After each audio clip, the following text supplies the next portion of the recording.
Friends, మన ఇంట్లో ఒకరోజు కరెంటు లేకపోయినా బాధపడతాం. కానీ ఇక్కడ జీవితమే అంధకారంగా అయిపోయింది. యూట్యూబ్ ఛానల్ కి స్వాగతం. ఈరోజు మనము కరకంబాడి దగ్గర ఉన్న బీసీ కాలనీకి వచ్చాము.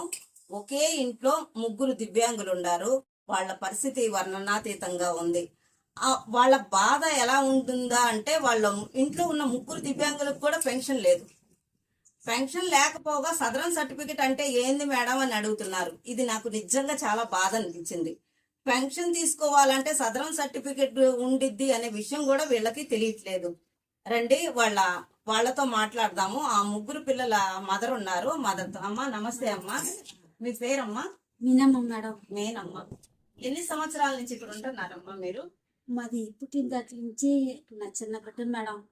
అంటే ఎన్ని సంవత్సరాల నుంచి ఉంటున్నారు? అప్పుడు ఇంత వయసు ఎన్ని సంవత్సరాల నుంచి ఉంటున్నారు? వీళ్ళు ముగ్గురు ఇట్లా ఉన్నప్పుడు కనీసం పెన్షన్ కు పెట్టుకోవాలని ఎవరు చెప్పలేదమ్మా మేడం. తిరిగి అన్ని కట్టి కూడా డబ్బు చూడాలి మేడం. డబ్బులు పెన్షన్ కోసం డబ్బులు కట్టారా? కట్టి కూడా ముగ్గురు పెంచుకోవాలి మేడం. ఎవ్వరు పట్టించుకోలేదు. కనీసం ఊర్లో ఉండే సచివాలయం కన్నా వెళ్ళాలి కదమ్మా మీరు.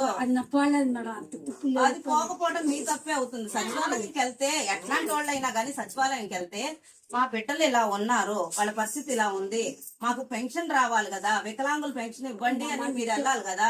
తెలియదు మేడం. పని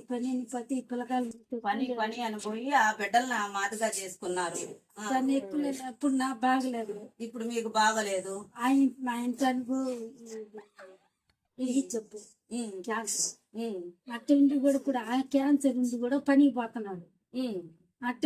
ఇల్లు గడవడానికి వీళ్ళని కుటుంబ పోషణ కోసం మీ హస్బెండ్ కి క్యాన్సర్ అయినా గాని పూట గడవలేని స్థితిలో మిమ్మల్ని కుటుంబ పోషణ కోసం ఆయన జబ్బును కూడా అట్లా పెట్టుకొని కూడా పోతున్నారు, పనికి పోతున్నారు. చిన్న కొడుకులు లాస్ట్ కొడుకులే మేడం. మొన్న చూసేది ఒకడు కాలు పోగొట్టుకున్నాడు. సరే, వాడు బాగలా. ఇంతమంది పోంచాలంత ఆయన జబ్బు ఒళ్ళును. మా ఇంటి చిన్న పిల్లకాయలు వాళ్ళు ఏం చేస్తారు?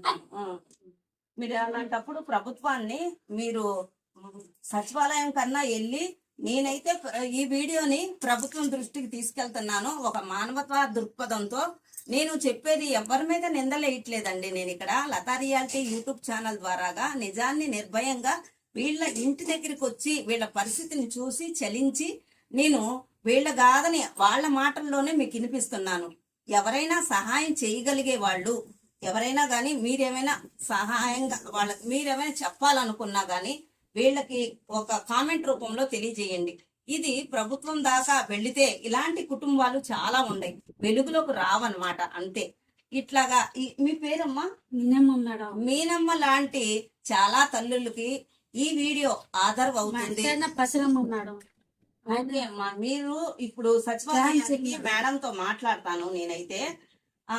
మీకు దానికి సంబంధించిన సదరం స్లాట్ ఓపెన్ అయినప్పుడు నా వంతుగా నేను మీకు స్లాట్ ఓపెన్ అయిందమ్మా అని చెప్పగలుగుతాను, ఇంటిమేషన్ ఇస్తాను. ఓకేనమ్మా? ఓకే, సరే అమ్మా. ఇదండి విషయము. మీనమ్మ గారి కుటుంబ పరిస్థితులు ఇలా ఉండయి. ఈ రోజు వీడియో ఇది. దీన్ని మీరందరూ తప్పకుండా మన దివ్యాంగులందరికీ ఈ వీడియోని షేర్ చేస్తారని మనస్ఫూర్తిగా కోరుకుంటున్నాను. ధన్యవాదాలండి.